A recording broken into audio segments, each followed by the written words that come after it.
Pakistan, Inggris, Malaysia, Inggris, giliran Indonesia, Belanda. Coba kita dijajah Inggris, pinter bahasa Inggris kita. Tapi karena kita dijajah oleh Belanda, bahasa Belanda tiba baraduk, bahasa Inggris araringgis mengucapkannya. Ngerti bahasa Sunda ya? Itu bahasa Sunda. Ada orang Sunda di sini? Ini orang Sunda. Maka nasib umat Islam menjadi bual-bualan bangsa Barat, persis seperti apa yang disampaikan Rasulullah SAW. Yushiku ang tada alaikumul umam kama tada al-akalatu ila qas'atiha. Aku khawatirkan kalian akan dimangsa oleh bangsa-bangsa di dunia seperti hidangan yang siap disantap oleh para pemangsanya. Jadi kita ini kayak hidangan yang berada di atas meja lalu akan disantap oleh para pemangsanya di atas yang siap memangsanya. Kita ini ibarat makanan yang dieksplorasi dan dieksploitasi dari umat Islam, bukan kekayaan alamnya yang diambil saja, bukan hanya juga darahnya yang diteteskan, bukan hanya keringatnya yang dikuras habis, tapi akidah umat Islam juga dikuras habis. Dilarang mereka untuk menegakkan Islam, Quran dan Sunnah secara kafah. Masya Allah. Sampai hari ini umat Islam mengalami nikmat. Nah hari ini Bapak Ibu, kita berada di fase yang keempat. Pertanyaannya, berapa lama fase ini akan berakhir? Hanya Allah yang tahu. Namun ada satu hadis ini, bisa tolong dipijit deh, spasi. Baik Bapak Ibu, kita lihat hadis ini, saya temukan di dalam kitab tadi yang saya sebutkan. Ya, kita baca sama-sama Bapak Ibu ya, biar tidak ngantuk. An Abi Hurairah, dari Abi Hurairah radhiyallahu an, semoga Allah meridhoinya. Qala, beliau berkata, qala, telah bersabda Rasulullah sallallahu alaihi wasallam, inna Allah, sesungguhnya dari umatku ini, ala ra'si, setiap kelipatan, kulli mi'ati sanah, 100 tahun sekali, man, seseorang, yujaddidu, yang akan memperbaharui, dinaha, agamanya. Batuknya gak usah diikutin. Rawahu, hadis ini diriwayatkan Abu Dawud, oleh Abu Dawud, wa yuballighuhu, dan hadis ini disampaikan Ustaz Rahmat Baikuni. Pengen disebut, jangan Abu Dawud aja yang disebut. Berdasarkan hadis ini, umat Islam di dunia ini setelah Rasulullah sallallahu alaihi wasallam wafat akan memimpin dunia 100 tahun sekali. Setuju? Yakin? Jadi 100 tahun sekali akan muncul mujaddid, bukan nabi, bukan rasul. Bohong kalau mereka mengaku nabi dan rasul, berarti mereka palsu. Kayak Mirza Ghulam Ahmad, dia mengaku nabi. Bohong, itu gak ada nabi setelah Rasulullah, betul? Ya.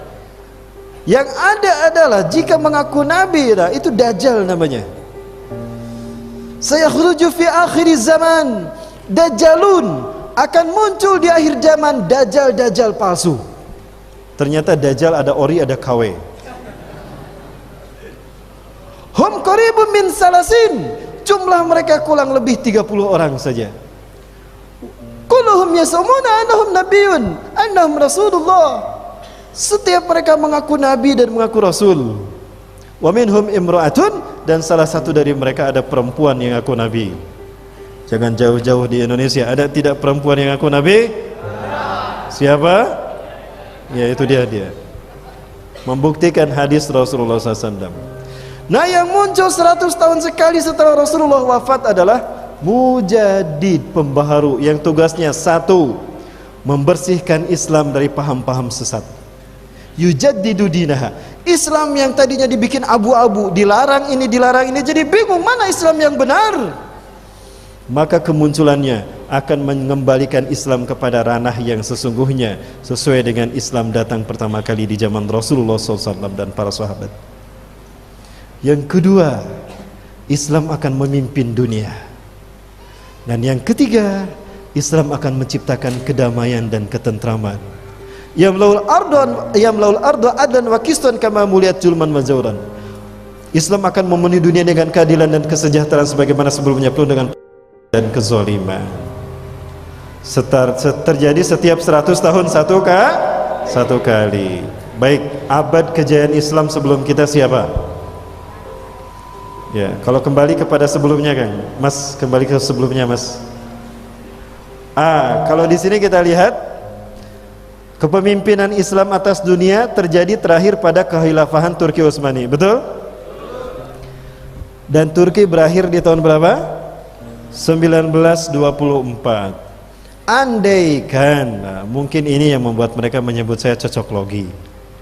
Andaikan angka kejayaan Islam sebelum kita adalah Turki Utsmani dan itu angkanya 1924. Berarti kejayaan Islam berikutnya kapan? Tambah 100 berapa? 2024. Ini matematikanya versi siapa ini? Versi saya apa versi C1? 2024. Apakah betul 2024 Islam akan zahir? Wallahu a'lam bishawab.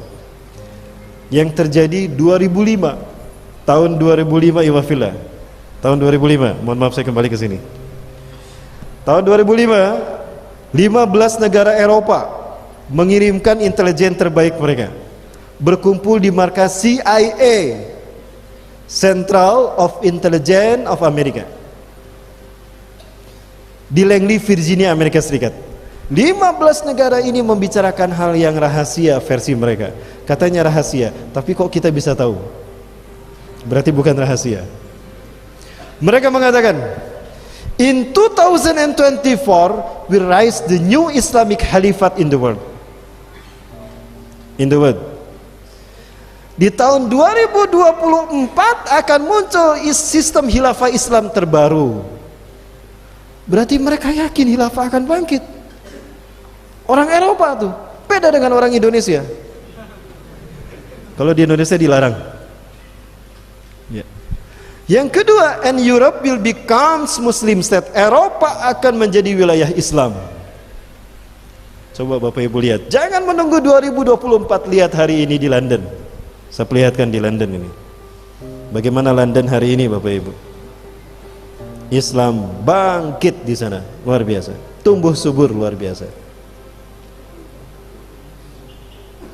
Di saat dunia menuduh Islam kok banyak digemari di London, justru di London banyak yang senang sama mereka pada masuk Islam. Kalau Islam agama apa disukai di London Bapak Ibu? Sesuatu yang tidak masuk di akal. Ada orang yang tidak percaya, dia ingin yakin kalau memang London sekarang sudah berlautan hijab dan jilbab. Jarang orang-orang terlihat rambutnya, perempuan terlihat rambutnya dan berpakaian rok mini. Jarang. Katanya begitu. Maka dia datang sendiri ke kota London dan ini buktinya.